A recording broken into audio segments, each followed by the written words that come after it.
Now question number 10 देखो, the following information relating to the types of raw material is available. देखो data क्या available है। The annual demand is 2000 unit दिया है, unit price ₹20 दिया है, यानी जो यूनिट है ऊपर एनुअल डिमांड उसका एक यूनिट का प्राइस क्या दिया है ₹20। Okay, ordering cost per order कितना दिया है ₹20 है। देन स्टोरेज कॉस्ट देखो 2% लगा है per annum, annually per annum यानी हर साल। एंड इंटरेस्ट रेट देखो 8% दिया है, वो भी पर एनम दिया है। ओके, और यहाँ पे देखो क्या कैलकुलेट करने को बोला उन्होंने, तो economic order quantity and total annual inventory cost of raw material, यानी रॉ मटेरियल इन्वेंट्री करने का कॉस्ट कितना आएगा एनुअली। ओके, तो दो चीज़ फाइंड आउट करने का है। तो चलो पहले हम लोग फाइंड आउट करेंगे इकोनॉमिक ऑर्डर क्वांटिटी, और इकोनॉमिक ऑर्डर क्वांटिटी के लिए AOC चाहिए। ओके, अभी गिवन डेटा में देखो इधर ए यानी एनुअल डिमांड इन यूनिट्स कितना दिया है 2000 यूनिट्स। ओके, सिंपल दिया है, कुछ भी कैलकुलेट नहीं करने का है। देन ओ ऑर्डरिंग कॉस्ट भी देखो कितना है ₹20 है, वो भी सिंपल है। देन कैरिंग कॉस्ट में देखो स्टोरेज कॉस्ट 2% पर एनम है, इंटरेस्ट कॉस्ट 8% पर एनम है। तो एनुअल कैरेज कॉस्ट कितना हो जाएगा 2% प्लस 8% 10% हो जाएगा। और हम लोग ये 10% कॉस्ट किसके ऊपर निकालते हैं, यूनिट प्राइस पे, यानी प्रोडक्ट की एक प्राइस पे। ओके, तो प्रोडक्ट की एक प्राइस कितनी है ₹20 है, तो 20 पे 10% निकालेंगे तो कितना आ जाएगा ₹2, यानी एक यूनिट कैरी करने के लिए हमें ₹2 का खर्चा आता है एनुअली। ओके, तो ये AOC मिला प्रॉपरली, हम लोग ने बहुत बार सॉल्व किया है। अभी देखो सॉल्यूशन में हम लोग EOQ फाइंड आउट करेंगे। EOQ का फॉर्मूला क्या है, √2AO अपॉन C। तो EOQ के फॉर्मूले में देखो हम लोग सब डेटा इनकॉर्पोरेट करेंगे।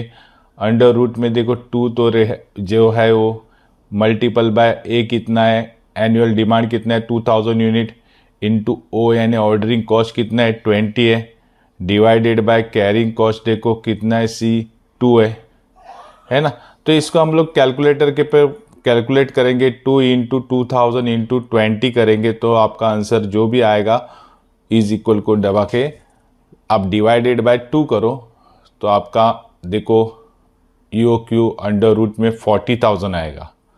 अभी अंडर रूट में 40,000 जो आया है वो रूट का बटन दबा दो कैलकुलेटर के ऊपर तो आपको रूट निकल जाएगा। तो कितना आ जाएगा देखो 200 kg पर ऑर्डर।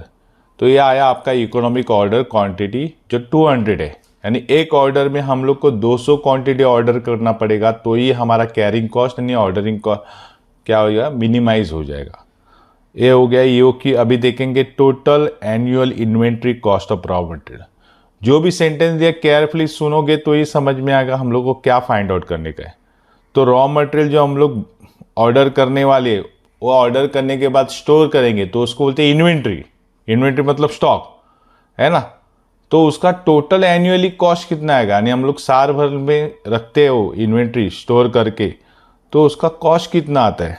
तो कॉस्ट आता है एक तो एनुअल कैरिंग कॉस्ट है और एनुअल ऑर्डरिंग कॉस्ट है, यानी order cost and carrying cost ये फाइंड आउट करना पड़ेगा।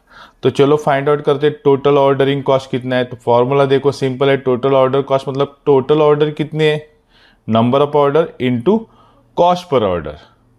तो हमें पहला number of order find out करना पड़ेगा। और देखो ये तो कॉस्ट पर ऑर्डर तो हम लोग ने फाइंड आउट किया यानी दिया हुआ है ₹20 है ना।